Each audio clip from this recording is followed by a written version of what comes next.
You're not doing baby-led weaning? Pfft, good luck explaining purees to your pediatrician when your kid is 3 and she can't chew. I'm literally over here scraping avocado off the ceiling and basically throwing my entire grocery budget in the trash with all the food waste. Meanwhile, all I can think about is her choking on a softened carrot stick. Baby-led weaning has big opinions, but like most things in parenting, it is a little bit more complicated than black and white. Yes or no, do or don't. But these debates are so common, they can leave any parent second-guessing their decisions. So let's talk about what baby-led weaning gets right and where it might be a little overhyped. Hi, I'm Dr. Kiyah Duffey, a nutrition expert, entrepreneur, speaker, and mom of 3. I help busy, health-conscious parents transform their family's relationship with food. So, really, let's talk about it. Baby-led weaning. When my oldest was born, I knew that I wanted her to have the freedom to decide how much of what we made that she wanted to eat. And I did not want to get in the habit of making 2 separate meals, one for her and one for us. 1 meal was enough, thank you very much. I also knew that I didn't want to have to force or coerce her to just have one more bite or to finish her plate. If you have been listening to me at all for the last year-ish or so, you know how I feel about coaxing and bribing. So I really leaned into the philosophy behind baby-led weaning. Rather than buying special baby food, I simply gave Eleanor the foods that I was preparing for my husband and me. It just made sense to me. And over time, that approach evolved and shaped how I fed my 2nd and 3rd kids. Not because I had time to read up on every new development behind baby-led weaning, new theory, new practices, but because it felt easier to me and more in line with how I wanted our family to eat. And really, honestly, how I wanted to be preparing food. But over time, I also noticed that there were aspects of baby-led weaning that really resonated. There were also some places where I felt like it kind of missed the mark, or I think more accurately, where it left me personally feeling like I needed to find advice elsewhere, almost like it was incomplete, at least for my needs. So today, I thought I would share this perspective with you all. And again, all of this is with an eye towards the goal of being able to raise healthy, confident, and competent eaters. So one of the key principles of baby-led weaning is allowing babies to control what of the foods that are being served and how much they eat. So they control what and how much of what is being served that they choose to eat. And in this respect, it really puts them in the driver's seat. And this is important because it ultimately helps them stay connected to their internal cues of hunger and fullness. And in a world, honestly, where so many of us have unlearned this, have unlearned how to listen to our bodies and to our internal signals of hunger and fullness, this early experience we can provide our kids matters a lot.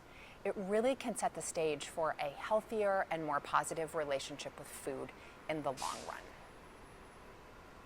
Okay, number 2, and I think this might be one of the most important benefits, at least in my opinion, for what baby-led weaning does, is that it encourages variety in texture. So traditional weaning tends to rely on purees or similar really smooth textures. I mean, go down any baby food aisle and this is what you'll see, smooth textures in a jar. And while there's nothing wrong with that in moderation, prolonged exposure to only smooth foods can cause problems down the road, like texture aversions or even delayed in oral motor development. So I wanted my kids to be able to experience differences in textures, from the very beginning. And not only differences in textures, but differences in flavors. I didn't hand them a whole chicken drumstick, but I did want them to try food in different forms and with different flavors that felt real and interesting and more like what they would ultimately see. Number 3 is also a driving force behind my decision for baby-led weaning, and that is that it encourages everyone, your baby included, to eat the same meal at the same time. I had read lots of research on the importance of family meals, and I had grown up largely eating the same time as my family until we were older and had complicated schedules. And so did my husband, and we agreed that this was really an important value that we wanted to share with our kids. And especially as more kids joined our table as 2 and 3 came along, it was not realistic for me to prepare separate meals for a baby or a toddler while trying to manage the chaos of dinner for the rest of us.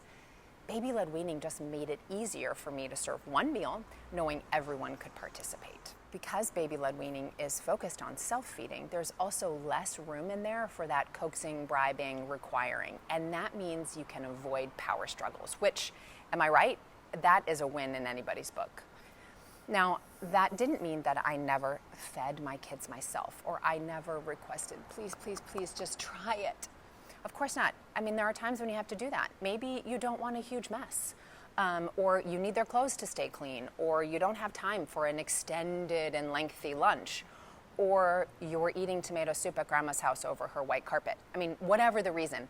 Flexibility matters more than perfection, as with anything in parenting, and that is the approach I tended to take: responsive, not rigid.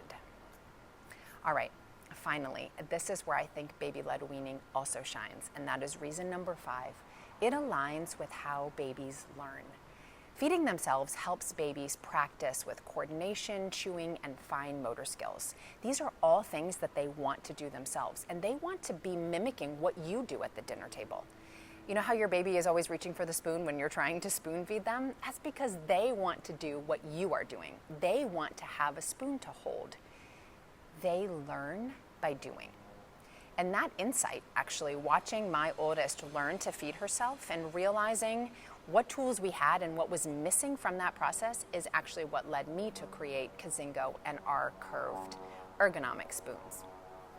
Okay, but there are also some places where I think baby-led weaning, like I said, may miss the mark just a little bit. Or for me, again, more accurately, I think it was that it left me feeling like I needed to find more information, and I needed to go elsewhere to find that. So first, baby-led weaning can, not that it will, but it can leave nutritional gaps. Iron here is a big one. Babies' iron needs jump significantly around 6 months of age. And if you're not intentional about how you are offering foods, or you're not intentionally offering iron-rich foods, things like cooked lentils, beef strips, mashed beans, babies can end up falling short. Baby-led weaning, of course, can provide these things, but it takes planning.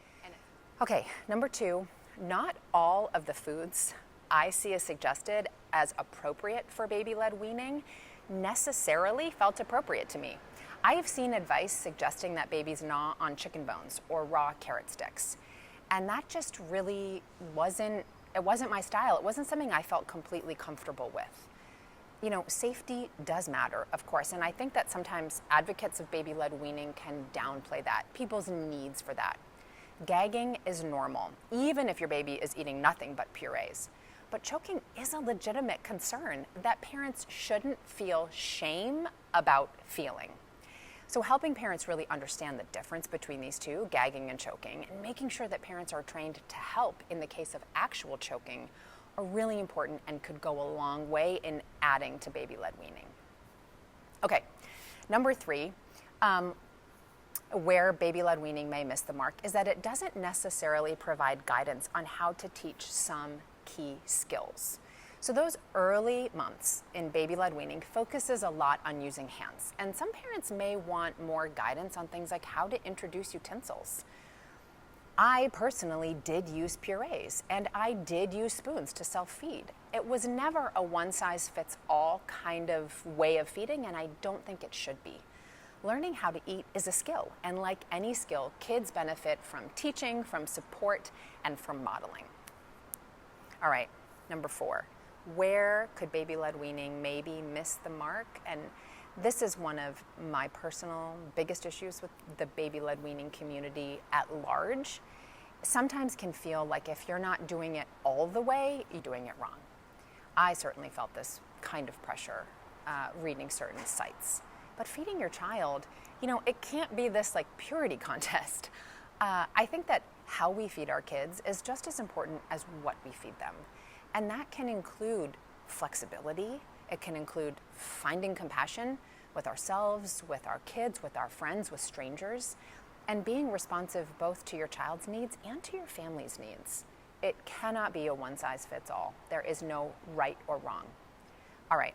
Lastly, while baby-led weaning is great at encouraging autonomy, it's not always clear on what to do when your baby refuses a food, or when they spit it out, or throw it on the floor for the 20th time. This is where repeated exposure is critical, and it is important. It takes time, multiple tries, for babies to accept new foods, as you know. And baby-led weaning really can do more to incorporate this piece of the puzzle explicitly for parents. Okay, what does it all mean? Where do I land? Here's where I land. Baby-led weaning, I think it gets a lot of things right. It empowers kids. It makes meals simpler for families. It introduces variety, especially in texture, and it helps build long-term skills. But like anything, it is not a silver bullet. It can fall short in areas like ensuring adequate nutrient intake if you're not really careful in your planning, in skill development, perhaps, and in flexibility, especially if we consider it is either all or nothing, which it is not. For me, it was never about following baby-led weaning to the letter, whatever that meant. It was about helping my kids develop a positive, confident relationship with food, to be mindful eaters, and to make sure that I could show up as a calm parent at meal times, because that really was just as important. So if you're starting solid foods and you're wondering, did I do this right? I want you to hear this. There is no right. There is no one right way. There are some ways where there is more evidence to it and likely to help your kids develop a more positive relationship with food. Yes, absolutely. And that can include finger foods. It can include being a messy eater. It can include occasionally needing to use an airplane to get your kid to eat whatever it is you're offering. All of that can be a part of helping your kids become confident, healthy, conscientious, mindful eaters. Whatever it is you're doing, you are here because you want to learn, and you're doing great.